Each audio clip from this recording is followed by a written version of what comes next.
જય મસ્તરામ, જય શ્રી રામ મિત્રો, સ્વાગત છે તમારું ફરીથી એક નવા વિડીયોમાં। તો અત્યારે આપણે ફરી વખત આવી ગયા છીએ મસ્તરામ ધારા, જ્યાં એમ કહેવાય કે કાલની તારીખમાં મસ્તરામ બાપુ એના જે સાનિધ્યમાં જે રામકથા છે તે ચાલુ થવાની છે। તો તેની સંપૂર્ણ તૈયારી થઈ ગઈ છે અને તેનું ડેકોરેશનનો કેવો વ્યૂ આવે ને એ આજના વિડીયોમાં બતાવીશ। તો તમે વિડીયોને પૂરેપૂરો જોતા રહીજો। તો ચાલો પહેલાં આપણે તમને મસ્તરામ બાપુની સમાધિના દર્શન કરાવીએ અને પછી આપણે અહીંનો નજારો બતાવીએ। મિત્રો તમે અહીં જોઈ શકો છો, અત્યારે હે ને આપણે જે મેઇન ગેટ છે ને ડેલો ત્યાં પૂગી ગયા છીએ ને આપણે જે ઓલો વિડીયો બનાવ્યો ને તે અહીં ઈંગલો હતી, અત્યારે તેમાં કાપડ નાખીને સરસ મજાનો ડેલો બનાવી નાખ્યો છે। અને અહીં જો તેજાના ઓલામાં પણ અત્યારે લાઇટથી શણગારે છે, જો મોજે મસ્તરામ લખેલું છે ત્યાં। તો ચાલો સમાધિ મંદિર તરફ જઈએ અને પછી દર્શન કરાવીએ ને અહીં તમે જોઈ શકો છો જે અન્નક્ષેત્રનું જે ઓલું ભોજનશાળાનું જે શેડ છે ને એમાં સરસ મજાની લાઇટોથી ડેકોરેશન કરવામાં આવેલું છે। આ જુઓ તમે અહીં અન્નક્ષેત્રવાળા શેડમાં તમે નિહાળી શકો છો, સરસ મજાનું લાઇટનું ડેકોરેશન કરવામાં આવેલું છે। અને સામેની તરફ છે સમાધિ મંદિર, આ છે સમાધિ મંદિર તરફ જવા માટેનો રસ્તો। અને આ બાજુમાં તમે જોઈ શકો છો ભોળાનાથનું શિવલિંગ છે, એને પણ સરસ મજાનું શણગારવામાં આવ્યું છે। અને તો ચાલો સમાધિ મંદિર તરફ જઈએ અને દર્શન કરાવીએ।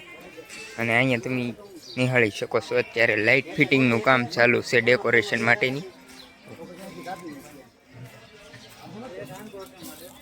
મસ્તરામ બાપુના સમાધિ સ્થાન તરફ તમે સરસ મજાની જે છત્રી જેવી ડિઝાઇન થયા તો છત્રીમાંથી સરસ મજાનું ડેકોરેશન કરી અને શણગારવામાં આવ્યું છે।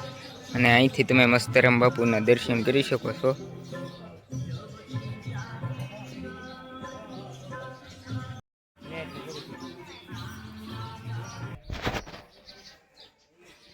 મસ્તરામ બાપુની સમાધિની બાજુમાં તમે અહીંયા જોઈ શકો છો એક કૂતરાની છે ને ભાઈ મૂર્તિ મૂકવામાં આવેલી છે, કારણ કે મસ્તરામ બાપુને પશુ પ્રત્યેનો ખૂબ જ પ્રેમ હતો એટલા માટે। અને આ છે મસ્તરામ બાપુની સમાધિ। ફોટામાં તો લાઇટ પડે છે એટલે આપણે તો બતાવવાની કોશિશ કરીએ, જોઈ શકો છો।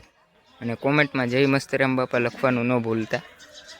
હવે આપણે આ સમાધિ પરિસરની વાત કરીએ ને તો ફાઇનલ વ્યૂ કંઈક આવી રીતનું આવે છે। તો આ બાજુ છે મસ્તરામ બાપાની સમાધિ અને અહીં છે ને બાજુમાં જ ગોરડિયા હનુમાનજીનું મંદિર આવેલું છે। અહીંયા તમે ગોરડિયા હનુમાનજીના દર્શન કરી શકો છો।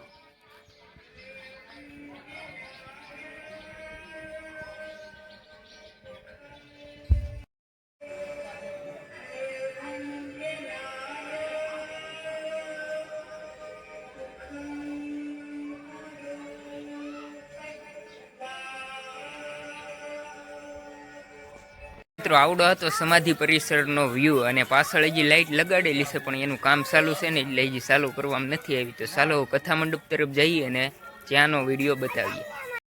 કથા મંડપનો અહીંથી કંઈક આવી રીતનો વ્યૂ આવે છે। તો ચાલો આપણે અંદર જઈએ અને કેવી રીતના વ્યૂ આવે ને આપણે તમને બતાવી દઈએ। તો ફાઇનલી મિત્રો તમે અહીંથી કથા મંડપનો ફૂલ વ્યૂ જોઈ શકો છો અંદર। અને અંદર સરસ મજાની લાઇટ પણ લાગી ગઈ છે અને નીચે જોકે બેસવા માટેનું પણ સરસ રીતે પથરાઈ ગયેલું છે। અને આ વચમાં એક રસ્તો પણ બનાવેલો છે। અને આ જુઓ આપણે જ્યારે વિડીયો બનાવવા આવ્યા ને પહેલો તે દી આ બધું ડેકોરેશન આમ થઈ ગયેલું હતું પણ લાઇટું ને એવું બધું બાકી હતું। તો અત્યારે તમે સરસ મજાનો નજારો જોઈ શકો છો।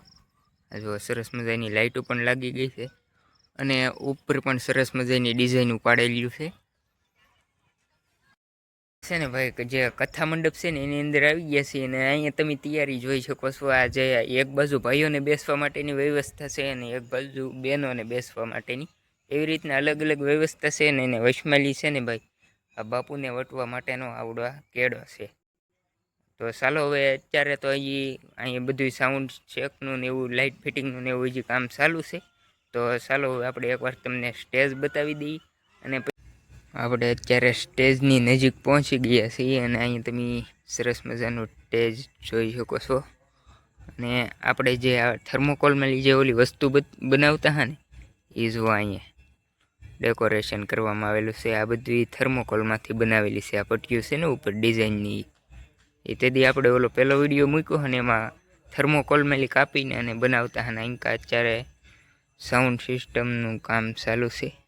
જો જો આપણે જે લાઇટ બતાવતા હા ને એ જો આવી રીતને મોજે મસ્તરામ લખેલી છે. તો મિત્રો આવડો હતો આપણે ફૂલ તૈયારીનો વિડીયો જે ડેકોરેશન થયા બાદનો હતો, જે આપણે પહેલાં બનાવ્યો હોય ને પહેલો ભાગ હતો અને આ બીજો ભાગ હતો.